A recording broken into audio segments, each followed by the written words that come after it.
Hi friends, నమస్తే అందరికీ. Welcome to ఉపాధి ఛానల్. ఎలా ఉన్నారండి? అందరూ బాగున్నారా? నేనైతే సూపర్గా ఉన్నాను. మీరు కూడా సూపర్గా ఉన్నారని కోరుకుంటున్నాను. అండ్ ఈ వీడియో వచ్చేసి అందరికీ అర్థమైపోయి ఉంటుందండి. ఇంకా లాస్ట్ సండే నేను పిల్లల కోసం మటన్ బిర్యానీ చేశాను, అది కూడా కుక్కర్లోను. చాలా బాగా వచ్చింది. ఇంకా అందుకే మీతో కూడా షేర్ చేసుకుందామని నేనైతే వీడియో అయితే షేర్ చేశానండి. చూడండి, ఫస్ట్ అయితే నేను 1/2 కిలో మటన్ తీసుకున్నాను. ఇంకా 1.5 కప్ అయితే బియ్యం అయితే కడిగి నానబెట్టేసుకున్నానండి.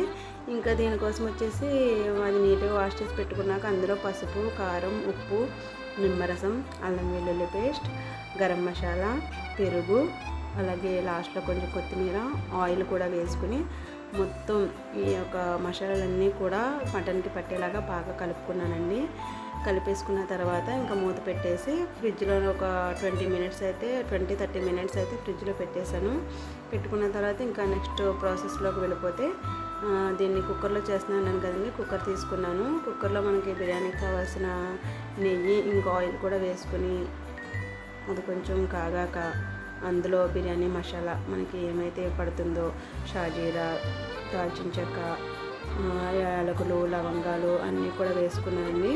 వేసుకున్న తర్వాత అందులోనే ఇంకా 2 పచ్చిమిరపకాయలు వేసాను. వేసి ఇంకా ఆనియన్స్, ఫ్రైడ్ ఆనియన్స్లా ఉండాలి కదా, ఇంకా ఆనియన్స్ అయితే చాలా సన్నగా కట్ చేసి పెట్టుకున్నాను. ఇంకా ఆనియన్స్ కూడా వేసి బాగా ఫ్రై చేసుకున్నానండి.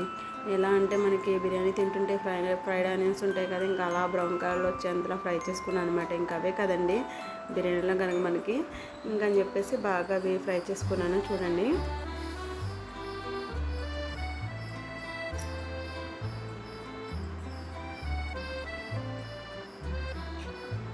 మీకు తిప్పుతుంటేనే అర్థమవుతుంది కదా ఎంతలా ఫ్రై చేశానో.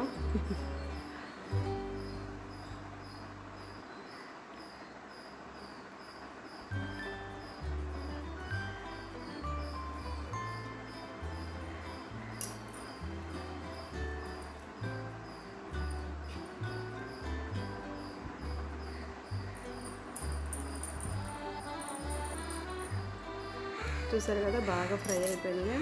ఆనియన్స్ ఫ్రై అయిన తర్వాత ఇంకా అందులోనే టమాటా వేసుకున్నానండి. నేను ఒక టమాటా పొడుగు కట్ చేసిన వేసుకుని అది కూడా మెత్తబడిన తర్వాత అల్లం వెల్లుల్లి పేస్ట్ వేసుకున్నాను. నేను ఇందాక మటన్లో కూడా వేసాను, ఇప్పుడు ఇందులో కూడా వేసాను అల్లం వెల్లుల్లి పేస్ట్ వేసుకుని మొత్తం అంతా ఫ్రై అయ్యాక అది పచ్చివాసన పోయాక ఇంకా అందులోనే ముందుగా మనం మసాలా పట్టించిన మటన్ ఉంటుంది కదండి, అది తీసుకొచ్చి ఇందులో వేసేసుకోవాలి. అది మొత్తం కూడా ఒకసారి అంతా కలిసేలాగా ఒక 2-3 టైమ్స్ తిప్పుకోవాలన్నమాట, కలుపుకోవాలండి.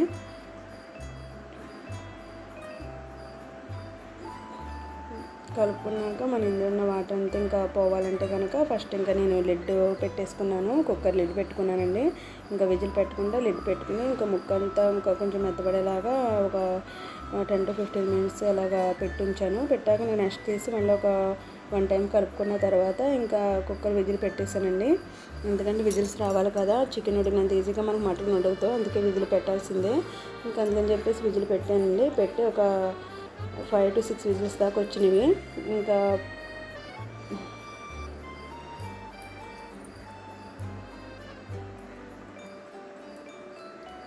5-6 విజిల్స్ దాకా వచ్చినాయని చెప్పాను కదండి. తర్వాత మనం మూత తీసి చూస్తే మనకి ముక్క కొంచెం మెత్తబడిపోతుంది.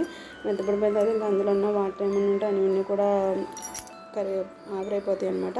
ఇంకా నెక్స్ట్ మనం ఇక రైస్ తీసుకున్నాం కదండి, ముందుగా కడిగి పెట్టుకున్న రైస్ తీసుకుని అందులో వేసేసుకుని ఒకసారి ఒక 2-3 టైమ్స్ బాగా తిప్పుకోవాలండి. తిప్పుకొని మనం వాటర్ ఎన్నైతే పడతాయో వాటర్ కూడా వేసుకోవాలి. నేనైతే అందులో కొన్ని వాటర్ ఇలాగా గ్రేవీ వచ్చింది కాబట్టి నేను కొంచెం వాటర్ తగ్గించే పోసుకున్నానండి. ఇంకంటే వాటర్ ఎన్ని పోసుకున్నానంటే నేను 1.5 కప్ తీసుకున్నానండి రైస్. వాటర్ వచ్చేసి ఒక 2 గ్లాసెస్ అయితే ఫుల్గా పోసుకున్నాను.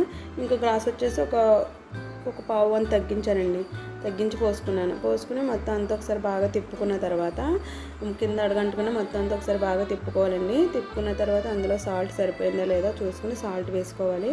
వేసుకుని సరిపోతే సరే అండి, సరిపోకపోతే మళ్ళీ సాల్ట్ వేసుకోండి. వేసుకుని అదంతా కూడా కలిసేలాగా మళ్ళీ ఒకసారి తిప్పుకొని లాస్ట్లో ఇంకా కొత్తిమీర వేసుకోవాలండి. కొత్తిమీర కూడా వేసేసుకున్న తర్వాత ఇంకా మనం కుక్కర్ లిడ్ పెట్టేస్తే విజిల్ పెట్టేస్తే ఒక 3 విజిల్స్ వచ్చినాయంటే అంతేనండి. మటన్ బిర్యానీ చాలా ఈజీ అండ్ క్విక్గా త్వరగా అయిపోయింది మటన్ బిర్యానీ. చూసారు కదా, అదిగోండి. ఇంకా నేను ముక్క చూపిస్తాను చూడండి మీకు, చాలా బాగా మెత్తగా ఉడికిందనమాట. దీనిలో ఇంకా కాంబినేషన్ అయితే రైతా చేశానండి. చాలా బాగా అనిపించింది, టేస్ట్ కూడా నచ్చింది నాకైతే. మరి మీరు కూడా నెక్స్ట్ టైం ట్రై చేయండి. ఓకేనా ఫ్రెండ్స్, వీడియో నచ్చితే లైక్ చేయండి, షేర్ చేయండి, సబ్స్క్రైబ్ చేసుకోండి. Thanks for watching. Bye bye.